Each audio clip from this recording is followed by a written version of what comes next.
Bismillahirrahmanirrahim. Assalamualaikum warahmatullahi wabarakatuh. Innal hamdalillah nahmaduhu wa nasta'inuhu wa nastaghfiruh wa na'udzu billahi min shururi anfusina wa min sayyiati a'malina. May yahdihillahu fala mudilla lahu wa may yudlil fala hadiya lahu. Wa asyhadu an la ilaha illallah wahdahu la syarika lahu wa asyhadu anna Muhammadan abduhu wa rasuluh. Ya ayyuhalladzina amanu taqullaha haqqa tuqatih wa la tamutunna illa wa antum muslimun. Ya ayyuhan nasu taqu rabbakumul ladzi khalaqakum min nafsin wahidah wa khalaqa minha zawjaha wa batha minhuma rijalan katsiran wa nisaa'a wattaqullaha alladzi tasaaluna bihi wal arham innallaha kana 'alaykum raqiba. Ya ayyuhalladzina amanu taqullaha wa qulu qawlan sadida yuslih lakum a'malakum wa yaghfir lakum dhunubakum wa may yuti'illaha wa rasulahu faqad faza fawzan 'azima. Amma ba'du, fa inna asdaqal hadits kitabullah wa khairal hadi hadi Muhammadin sallallahu alaihi wasallam wa syarrul umuri muhdatsatuha wa kullu muhdatsatin bid'ah wa kullu bid'atin dhalalah wa kullu dhalalatin finnar. Ikhwan wa akhwati fillah, azani Allah wa iyyakum ajmain. Alhamdulillah, kita bersyukur kepada Allah Subhanahu wa taala pada malam hari ini. Allah taala mudahkan semua urusan kita. Allah taala berikan kepada kita kesehatan dan kesempatan sehingga kita bisa kembali duduk bermajelis di Masjid Baitus Salam ini untuk melanjutkan pembahasan kitab salah satu usul yang disusun oleh Syekh Muhammad bin Abdul Wahab rahimahullahu ta'ala. Dan insyaallah kita masih membahas beberapa ragam ibadah. Dan hari ini, malam hari ini kita akan membahas 3 jenis ibadah, yaitu rohbah, dan khusyuk. Jamaah rahimani wa rahimakumullah. 3 jenis ibadah ini merupakan ibadah atau amaliyah hati yang nanti dihimpun di dalam sebuah ayat di surah Al-Anbiya ayat 90. Nanti insyaallah ini dalil yang dikemukakan oleh muallif rahimahullah ta'ala tentang 3 jenis ibadah tersebut. Kita akan membahas satu persatu dari 3 jenis ibadah tadi. Nah, ini adalah ibadah yang kelima dalam rangkaian ragam ibadah yang disebutkan oleh mu'alif di kitab ini, yaitu yang kelima adalah ar-rohbah. Rohbah adalah mahabbatul wusul ila syai'il mahbub, mencintai sampainya kepada sesuatu yang disukai, ingin agar mencapai sesuatu yang diharapkan.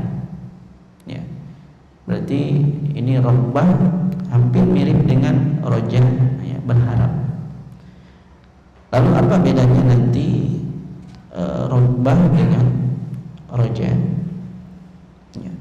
Secara syariat, rohbah itu adalah roja yang dikuatkan, yang diiringi dengan kecintaan dan ketundukan kepada zat yang ia harapkan. Ini adalah rohbah. Jadi roja tingkatan selanjutnya, roja itu berharap. Jika berharap itu diiringi dengan kecintaan dan juga ketundukan kepada Allah Subhanahu wa taala, maka ini dikenal dengan istilah rohbah. Dan rohbah ini mesti ada pada setiap ibadah. Rohbah ini mesti didapati dalam setiap ibadah, sehingga saat melaksanakan setiap ibadah, seseorang itu, seorang hamba akan mengharapkan apa yang ada di sisi Allah berupa pahala. dalam kondisi ia didasari dengan kecintaan kepada Allah dan tunduk kepada perintahnya. Jadi setiap kita melaksanakan ibadah di sana mesti ada robbah. Robbah itu ketundukan, kecintaan, dan juga mengharapkan apa yang ada di sisi Allah Ta'ala. Ya. Dan secara syariat disebutkan di sini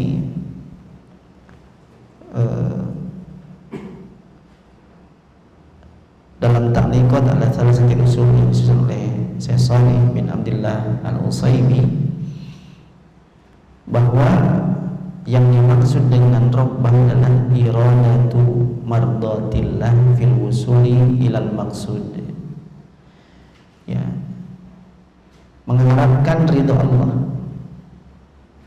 untuk meraih sesuatu yang dituju, mahabbatan lahu yang didasari kecintaan kepada Allah, warojaan dan juga penuh harap kepada Allah. Nah, ini adalah makna robbah. Ya, robbah itu sangat berharap agar apa yang diinginkannya itu tercapai. Ini robbah. Kemudian yang keenamnya itu adalah rohbah. Ini secara singkat dulu, nanti insyaallah masing-masing kita jelaskan lagi. Rohbah itu adalah rasa takut. Ya, rohbah itu rasa takut.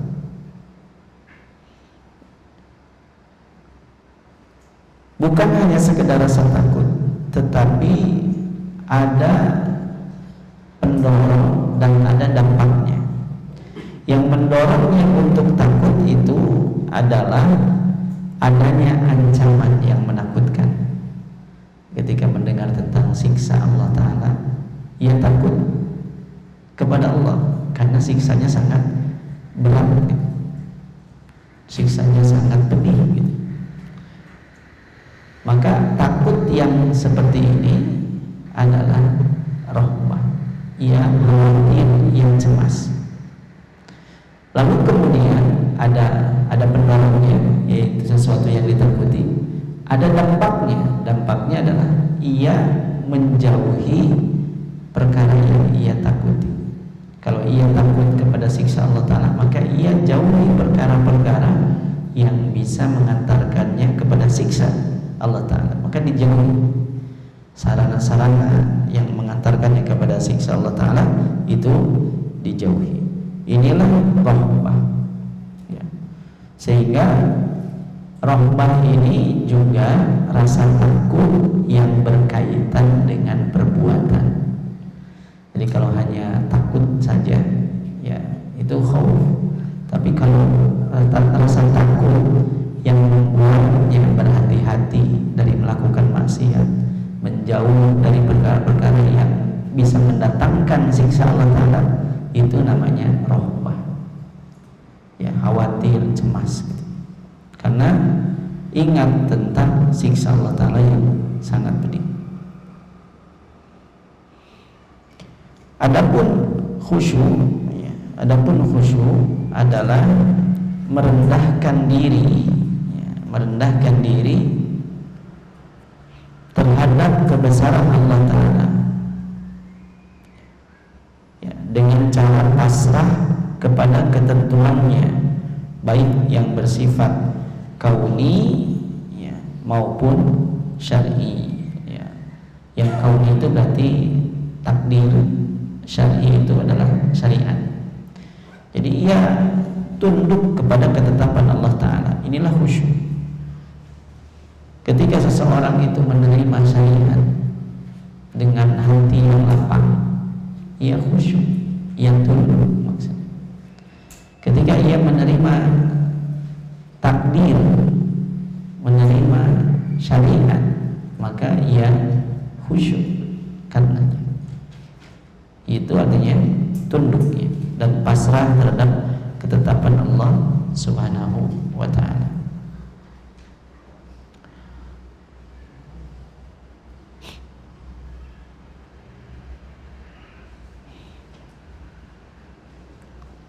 kita akan mulai bahas sedikit berkaitan tentang masing-masing dari 3 jenis ibadah tersebut. Tadi sempat disinggung bahwa robbah itu artinya seseorang berharap untuk sampai kepada sesuatu yang ia inginkan. Makanya robbah itu termasuk diantaranya dalam permintaan, dalam saat meminta ia merendahkan diri dan berdoa dengan sepenuh hati, disertai kecintaan untuk mencapai sesuatu yang diinginkan, ya. Dan robbah ini adalah usaha. Robbah ini usaha. Sementara roja itu hanya berupa keinginan yang besar. Jadi tadi disebutkan bahwa roja itu harap, ya, punya keinginan, harapan. Tapi kalau sudah robbah berarti ya harapan yang diiringi usaha, yang diiringi usaha. Makanya setiap robbah pasti di dalamnya ada roja, ya. Tapi tidak setiap roja kemudian diiringi dengan robbah. Jadi robbah itu tingkatan selanjutnya. Jadi harapan lalu diusahakan, ya, diusahakan agar harapannya itu terpenuhi.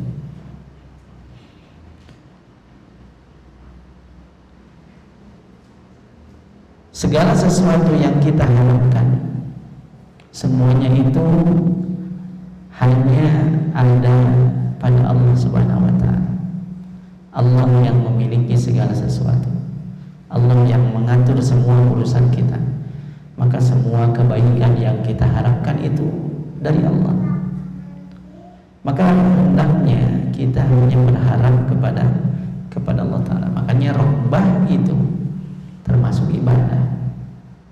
Ketika seseorang berharap kepada selain Allah, apalagi tadi ya didasari dengan kecintaan, pengagungan, maka ia memalingkan salah satu jenis ibadah yang seharusnya hanya untuk Allah.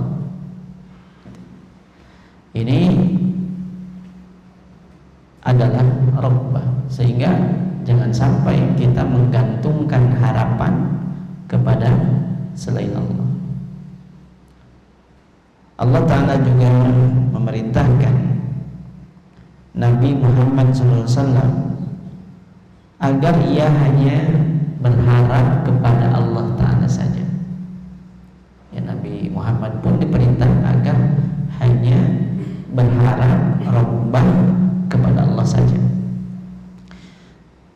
Sebutkan di dalam surah Al-Insyirah atau Asy-Syarah ayat 8, wa ila rabbika farghab, dan kepada Rabbmu lah hendaknya engkau berharap, ya. Nah, di sini ada perintah untuk robbah, untuk berharap. Nah, dan dikaitkan kepada Rabb, dikaitkan kepada Rabb. Rabb ini sebagaimana yang kita sudah pelajari adalah Al-Khaliq yang menciptakan, Al-Malik, ya, yang memiliki, ya, Al-Musarrif, ya, yang mengatur seluruh urusan. Ini Rabb, Allah. Jadi hanya kepada Zat yang telah menciptakanmu, yang memilikimu, yang mengatur seluruh urusanmu, hanya kepada Dialah hendaknya engkau berharap, begitu. Nah, robbah ini makanya termasuk tauhid uluhiyah. Kita mengesahkan Allah Ta'ala dengan ibadah, karena robbah ini bagian dari ibadah. Dan keyakinan kita terhadap rububiyah Allah, bahwa Allah lah satu-satunya yang menciptakan, Allah lah satu-satunya yang memiliki, Allah lah satu-satunya yang mengatur semua urusan kita, hendaknya dilanjutkan, ya, dibuktikan dengan mengesahkan Allah dalam ibadah. Di antaranya dalam dalil ini adalah robbah. Kita berharap hanya kepada Allah. Adapun rohbah tadi ya, rohbah itu setiap rohbah pasti ada roja, gitu. Di dalamnya pasti ada roja. Adapun rohbah itu rasa takut ya, karena ada ancaman yang menakutkan ya, dan diiringi dengan perbuatan. Nah, disebutkan di sini oleh Syekh Shalih Al-Utsaimin rahimahullahu taala, wa rahbatu al-khauful muthmiru lil harabi minal makhufi fa hiya khaufun makrunun bi amal. Rahbah itu adalah rasa takut yang membuahkan ya, lari dari perkara yang ditakuti. Ya, takut sehingga ia menghindari perkara yang ia takuti. Dan ini adalah khauf yang diiringi dengan amal. Sama seperti tadi ya. Kalau rohbah juga roja yang diiringi dengan amal. Rohbah juga khauf yang diiringi dengan amal. Oleh karenanya rohbah itu lebih khusus daripada khauf. Ya, khauf sudah kita bahas sebelumnya.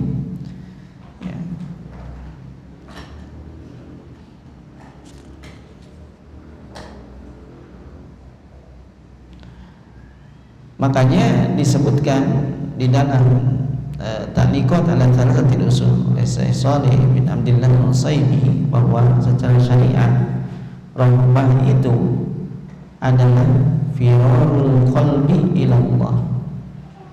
Ia berlari kepada Allah, hatinya itu kembali kepada Allah. Dzi'ran wa faza'an, karena dibangun di atas rasa takut dan kengerian. Dia takut dan khawatir sehingga ia lari kepada Allah. Ya. Ma'amali mayurdihi, dengan mengerjakan sesuatu yang bisa membuat Allah Ta'ala ridho. Ini rahbah. Ini rahbah.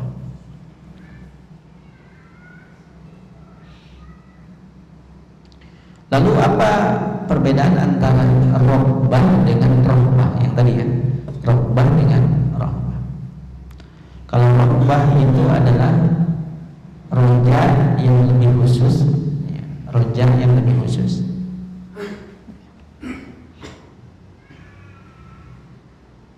Sementara rohbah itu khauf yang lebih khusus. Berarti ini rohbah dan rohbah itu mirip seperti khauf dan roja sebelumnya, tapi tingkatannya lebih tinggi, lebih khusus lagi.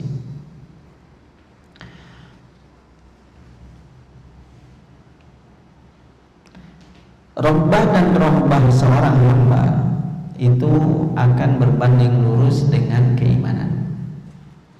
Rasa haram dan rasa takut seorang hamba itu akan berbanding lurus dengan keimanannya, sehingga semakin seorang itu beriman kepada Allah, maka ia akan semakin penuh harap dan takut, diiringi dengan usaha-usaha yang bisa menyelamatkannya, yang bisa bermanfaat baginya ya di dunia dan di akhirat.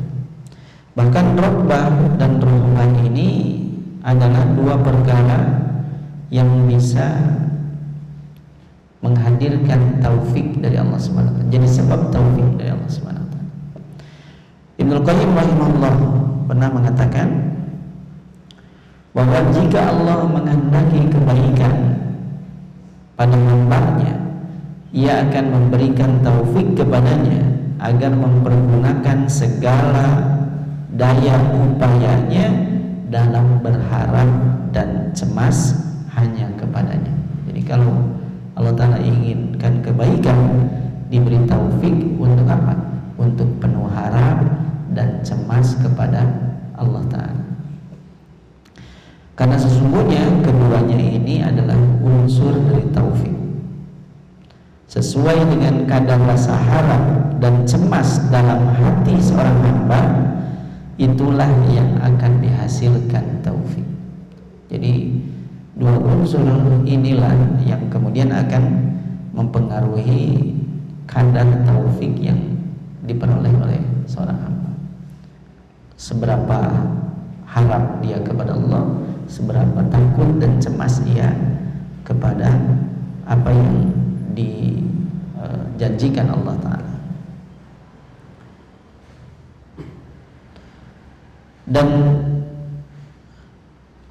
rahbah serta rahbah seorang hamba itu bisa kita lihat, bisa kita lihat dari perilakunya, karena orang yang penuh harap kepada Allah, ya, kan tadi ya, ia berharap kepada Allah, ia akan berusaha.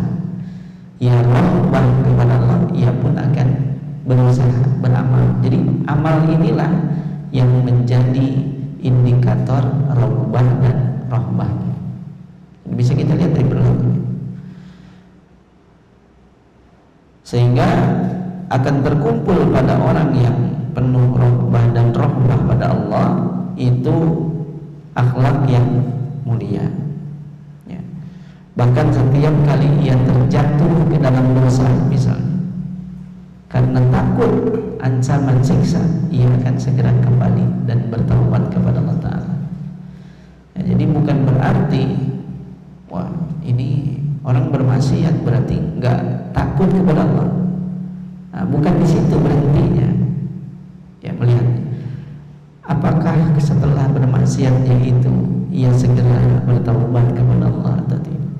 Ia ingat kepada Allah, bertaubat, memohon ampun dan memperbaiki diri atau tidak.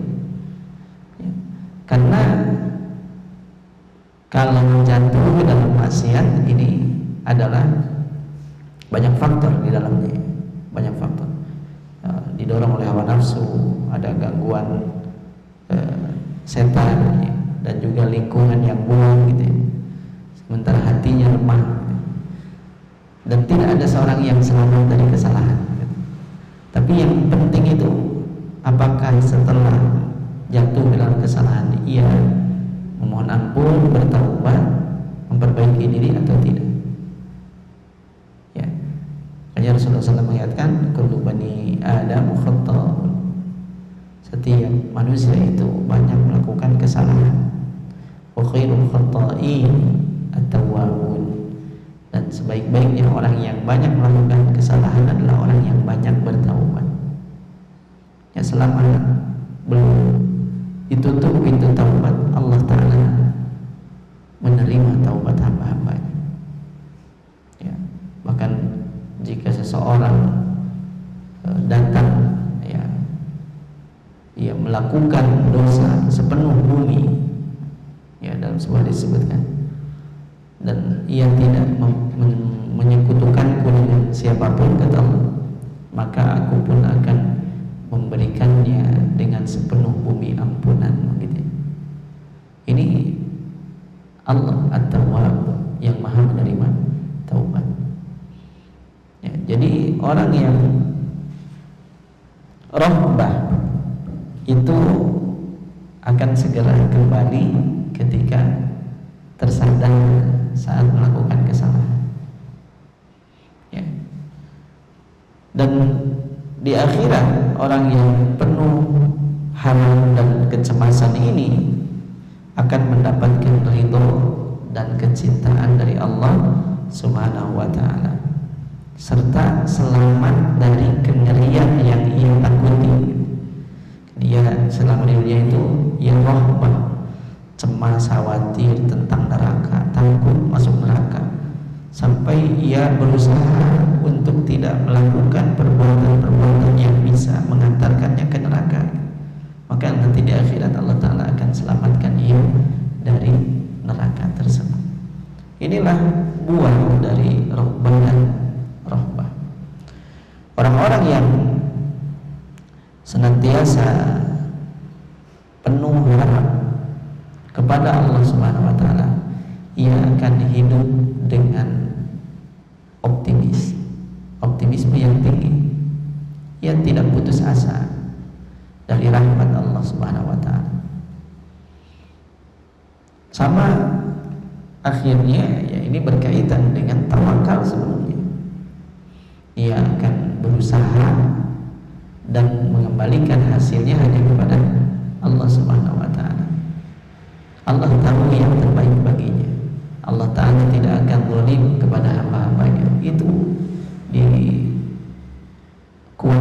terus di dalam hatinya sehingga ia terhindar dari keputusasaan. Ini orang yang penuh harap.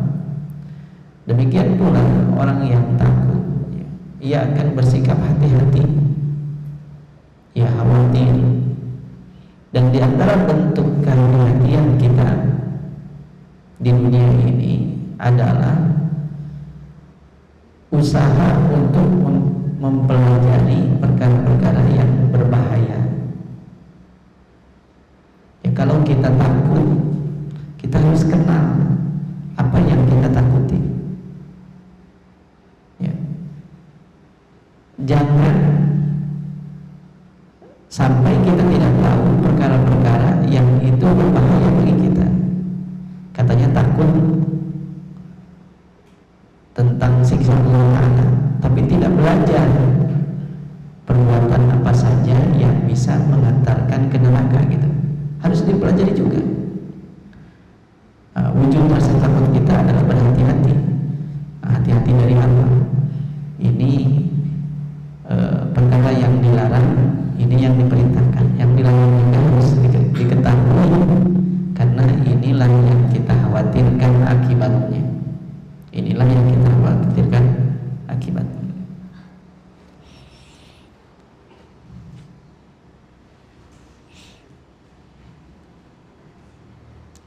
Kemudian yang ketiga yaitu al-khusyu'.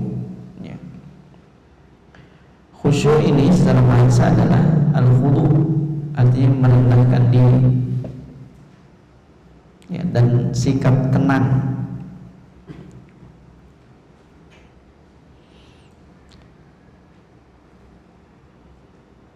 Maka hampir mirip dengan khudu'. Khusyuk ini berkaitan dengan hati, pandangan, dan suara. Sementara khudu' itu berkaitan dengan anggota badan, ya, ketundukan berkaitan dengan anggota badan. Kalau khusyuk itu berkaitan dengan hati, pandangan, dan suara. Semakin hati kita khusyuk, ya, maka penghambaan kepada Allah menjadi semakin lebih sempurna. Ya.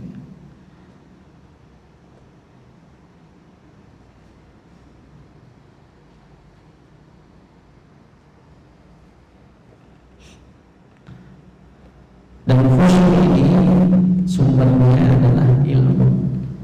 Khusyuk ini adalah sumbernya adalah ilmu.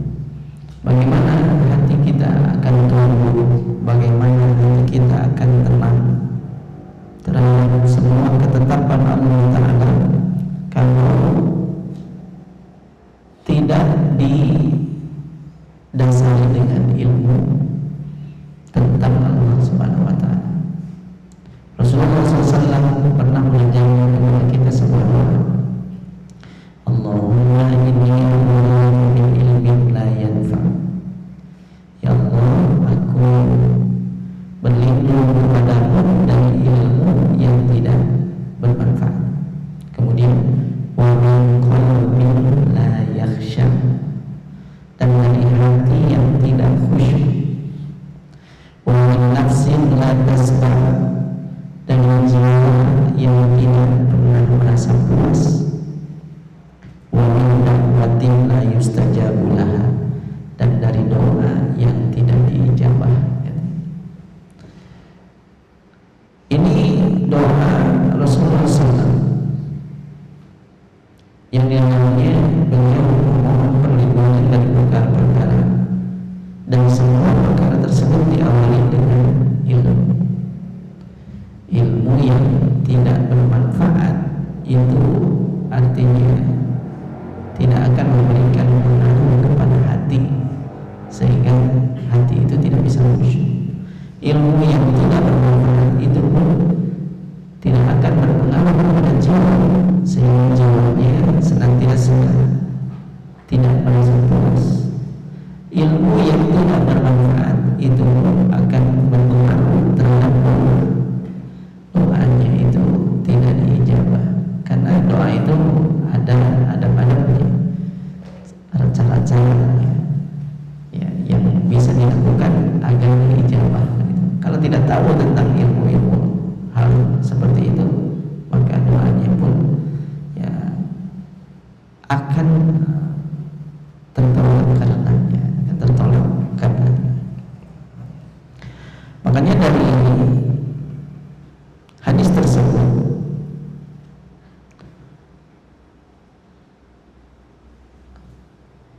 ilmu yang tidak bermanfaat bisa dilihat dari hati yang tidak khusyuk, bisa dilihat dari jiwa yang tidak pernah puas, bisa dilihat dari doa yang tidak dikabulkan. Jadi semuanya berdoa kepada ilmu. Dan ilmu yang bermanfaat adalah ilmu yang masuk ke dalam hati, ya, menyentuh hati manusia, ya, menumbuhkan pengenalan terhadap Allah, rasa takut, mengagungkan Allah, rasa cinta, dan semuanya ini akan menguatkan dan menambah manisnya ibadah. Orang yang melaksanakan sholat misalnya di masjid yang sama, bermakmum kepada imam yang sama, akan merasakan ibadah dengan rasa yang berbeda-beda sekadar dengan ilmunya. Semakin seseorang itu mengenal Allah Ta'ala, semakin khusyuk ibadahnya, semakin ia sadar bahwa ia tengah berdiri menghadap Allah Subhanahu wa Ta'ala. Allah Ta'ala mengawasinya sehingga ia mempersembahkan ibadah yang terbaik. Di sisi lain, orang yang tidak mengenal Allah dengan pengenalan yang baik, ia mungkin hanya melaksanakan gerakan-gerakan salat, rukun-rukun salat, ya, membaca bacaan dan doa-doa salat. Tapi bahkan bacaan dan doa salatnya pun ia tidak paham maknanya.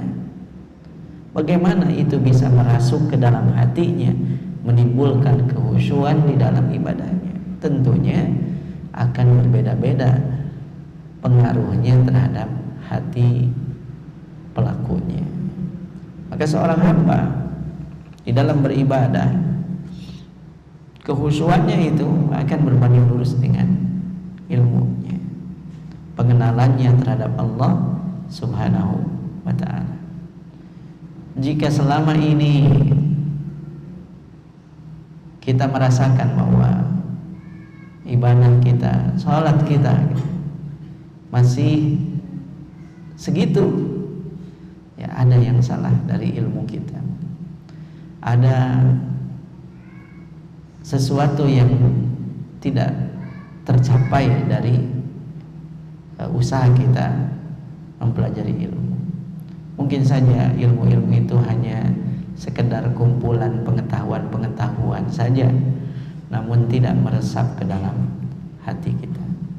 Ya, kita memohon kepada Allah Subhanahu wa Ta'ala agar Allah Ta'ala anugerahkan kepada kita ilmu-ilmu yang bermanfaat. Ya.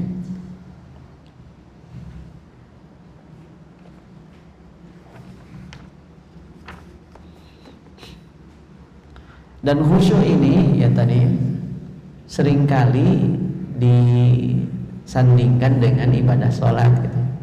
Sholat yang khusyuk gitu. Padahal ya tadi secara definisi ya, dalam setiap ibadah kita khusyuk, karena khusyuk itu ketundukan ya, dalam melaksanakan ibadahnya itu dibangun di atas kecintaan, pengagungan, pasrah kepada Allah Ta'ala. Ini khusyuk. Doa juga khusyuk kan, doa juga khusyuk. Nah, tapi terkadang hanya dinisbatkan kepada ibadah sholat saja gitu ya, sholatnya terkhusyuk gitu ya. Tapi doa juga ya, doa khusyuk gitu. Ya, ibadah-ibadah lain pun jika dibangun di atas ketundukan kepada Allah, di atas kecintaan kepada Allah, pengagungan kepada Allah, ya ibadahnya khusyuk. Ibadahnya khusyuk. Artinya hatinya ikut, hatinya hadir di sana kan gitu ya. Ibadah yang kita pahami sejauh ini salat yang khusyuk itu ya, hatinya pun ikut hadir saat beribadah gitu. Maka ketika baca Quran misalnya, baca Quran lalu menjaga makhrajnya dan juga sifat-sifat hurufnya, lalu merenungkan maknanya, meresapi kandungannya, berarti baca Qurannya khusyuk. Ya. Kalau belum sampai meresapi, ya, berarti baru baca Qurannya saja, gitu. Tilawah saja, belum sampai ke tadabbur, merenungi.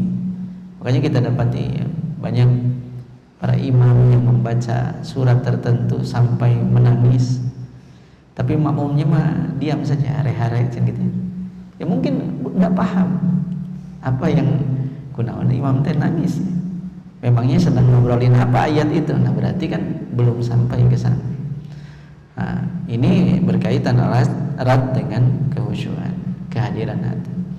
Maka di antara perkara yang bisa membantu kehusyuan di dalam sholat juga diantaranya adalah mempelajari makna dari doa-doa yang kita baca, sehingga bacaan-bacaan Al-Quran itu kita lisankan, lalu hati kita meresapi maknanya, sehingga hadir semua. Ini menambah kehusyuan.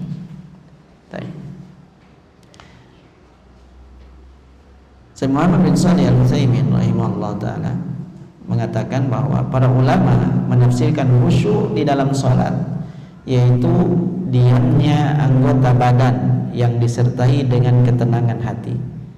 Maksudnya menghadirkan hati dalam sholat dan menjadikan anggota badan tenang. Ya. Maka di antara indikator khusyuk dalam sholat itu tidak rusuh, gitu.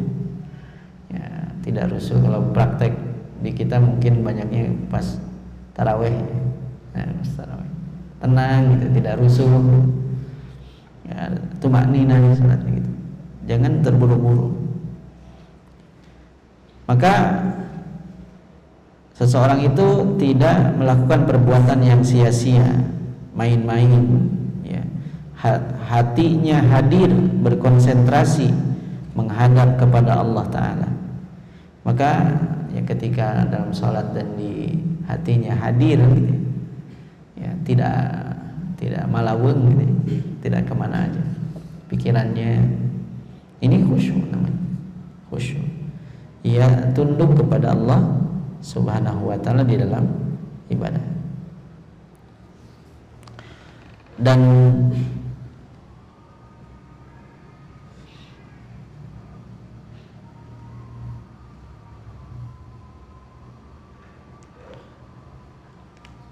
di antara kiat lain yang bisa kita lakukan agar khusyuk di dalam sholat adalah menunaikan hajat sebelum sholat. Ya makanya jangan ditahan-tahan. Sebelum sholat itu ingin buang air kecil dulu, jangan ditahan. Ini udah mau qomat, nanti aja buang air kecilnya setelah sholat. Nah ini justru terkadang mengganggu di tengah sholatnya sambil nahan gitu. Nah ini kiat-kiat yang bisa kita lakukan untuk mengurangi ketidakkhusyuan di dalam sholat. Makanya kalau dihidangkan makanan, makan dulu. Kalau ngantuk tidur dulu gitu, sebentar gitu. Kalau di waktu-waktunya yang masih luas gitu ya, lapang, tidur dulu, biar enggak sambil ngantuk, menahan kantuk sholatnya gitu. Nah ini diantara kiat-kiat juga yang bisa praktis ya, yang prakteknya yang bisa kita lakukan, dan ini pun dituntut dalam syariat agar kita senantiasa khusyuk di dalam sholat. Dan menyelesaikan semua urusannya diselesaikan dulu, ya hajatnya diselesaikan, ya, agar tidak kepikiran. Dan diantara renungan kita adalah sholat itu setiap gerakannya diselingi dengan takbir intiqal, ya, takbir intiqal. Nah, salah satunya kita resapi Allahu Akbar, Allah yang maha besar. Kalau pikiran kita di salah satu tempat dalam sholat itu teralihkan dan kita akan berpindah ke gerakan selanjutnya, kita mengucapkan Allahu Akbar, segera ingat masalah yang tadi kita pikirkan itu kecil. Kita sedang menghadap Allah yang maha besar. Ini mengingatkan kepada kita agar tidak setiap gerakan bersambung gitu, emutan. Jadi makmum mendengarkan bacaan imam tapi emutan tos kamana wae gitu. Sampai takbir imam, lalu ia pun takbir dan ruku masih lanjut gitu ya. Berarti takbir intiqalnya tidak memberikan pengaruh ini. Maka diantara sekat-sekatnya itu kita jadi ingat lagi saat mau ruku mengucapkan Allahu Akbar, ingat lagi Allah yang maha besar. Barusan memang sempat teralihkan, ya, atau minimal pas ruku kembali lagi gitu. Nah, ini diantara hikmah adanya takbir intiqal dalam setiap gerakan salat, agar tidak setiap gerakan teh nyambung gitu emutan teh nugi ka salam gitu. Jadi banyak pikiran mungkin ya. Makanya diantara hikmahnya seseorang itu meresapi makna takbir intiqal. Ya, takbir intiqal ya menyadari bahwa Allah Ta'ala itu yang maha besar. Urusannya yang tadi dipikirkan mudah bagi Allah. Kita teh sedang ibadah itu dicampurin dengan urusan. Maka meresapi ini, ya, ini juga bagian dari ilmu, ya, ilmu yang bermanfaat yang bisa membantu kita untuk menambah kekhusyuan di dalam salat. Insyaallah nanti setelah Isya kita bacakan dalil yang dijadikan oleh muallif, dalil untuk 3 jenis ibadah ini dan juga beberapa faedah yang terkandung di dalam ayat tersebut insyaallah. Ya, kita cukupkan dulu untuk salat Isya. Tafi bi al-qadar sallallahu alaihi nabiyina Muhammadin wa ala alihi wa sahbihi man tabi'ahum bi ihsan ila yaumiddin wa akhiru da'wana alhamdulillahi rabbil alamin.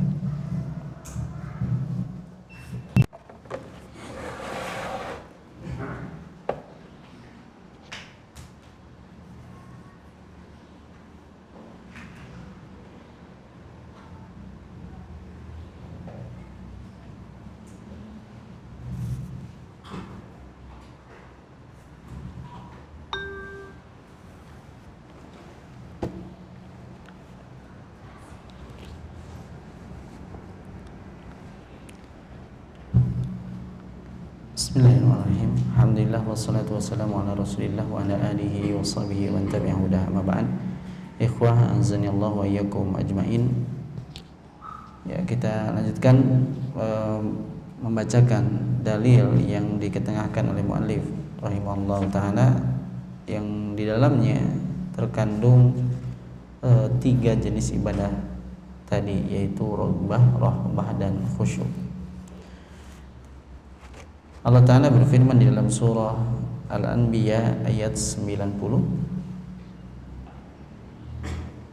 innahum kanu yusari'una fil khairat wa yad'unana raghaban wa rahaban wa kanu lana khashi'in. Sesungguhnya mereka bersegera dalam melakukan kebaikan, wa yad'unana, dan mereka berdoa kepada kami, raghaban, ya, dengan penuh harap, wa rohaban, dan juga cemas. Wa kanu lana khashiin, dan mereka khusyuk di dalam ibadah tersebut terhadap kami, ya, terhadap kami. Sisi pendalilannya dari ayat tersebut adalah Allah Ta'ala memuji para nabi dan rasul yang disebutkan pada surah Al-Anbiya, bahwa para nabi dan rasul itu berdoa kepada Allah dalam kondisi roghbah dan rohbah, dan wa yakunu ma'ad du'a khusyu'ul qalbi, dan saat berdoa pun hatinya khusyuk, penglihatan dan pendengarannya pun khusyuk. Dan tentunya pada doa di sini terkandung doa ibadah dan doa masalah. Jadi saat meminta, mereka meminta dengan penuh harap dan cemas, lagi khusyuk. Saat beribadah dengan doa-doa ibadah, maka mereka pun beribadah dengan khusyuk, dengan penuh harap dan cemas. Dan pujian Allah Ta'ala berarti ini menunjukkan bahwa perbuatan tersebut adalah ibadah. Sebagaimana yang kita ketahui, definisi ibadah sebelumnya adalah ismun jami'un likulli ma yuhibbullah wa yardah minal aqwal wal af'al adh-dhahirah wal batinah, ya. Segala sesuatu yang dicintai dan diridhai oleh Allah Ta'ala berupa ucapan maupun perbuatan, baik yang zahir maupun yang batin. Nah, di sini dipuji perbuatan rohbahnya itu serta khusyuk, berarti 3 jenis perbuatan itu adalah termasuk ibadah, ya, termasuk ibadah.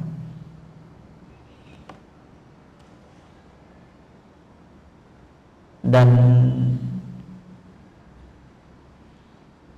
orang yang memalingkan salah satu dari jenis ibadah, maka ia adalah seorang yang mempersekutukan Allah Ta'ala. Maka jika ia berharap kepada selain Allah, jika ia takut kepada selain Allah, jika ia khusyuk kepada selain Allah, maka ini adalah perbuatan kesyirikan, sebagaimana yang dilakukan oleh orang-orang musyrik terhadap sesembahan-sesembahan mereka, ya. Ketika dan juga yang dilakukan oleh para penyembah kubur, ya, saat berada di sisi kuburan, ya, mereka itu merasa penuh harap, ya, berdoa di sana, gitu. Takut, ya, kalau melakukan pantangan-pantangan, gitu, di sana, gitu. Ya, ini berarti ada kadar kesyirikan di sana, ada perbuatan kesyirikan di sana. Bahkan bisa jadi doanya lebih khusyuk daripada saat ia berdoa di masjid, gitu. Lebih khusyuk doa di pinggir kubur daripada di pinggir masjid, ya, di dalam masjidnya, di tempat-tempat ibadah. Nah, ini menandakan ya ada kesalahan di dalam khusyuknya, di dalam khusyuknya. Makanya disebutkan wa kanu lana khashiin, dan mereka hanya khusyuk kepada kami, ya, hanya khusyuk kepada kami.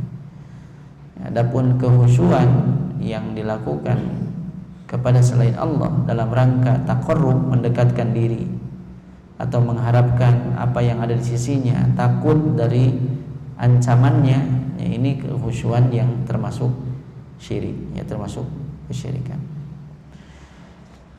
Oleh karenanya Syekh Shalih Al-Utsaimin rahimahullah ta'ala mengatakan fahum yad'unallaha rabbatan fima indahu wa tama'an fi thawabihi ma'a khawfihi min iqabihi wa asari dhunubihim.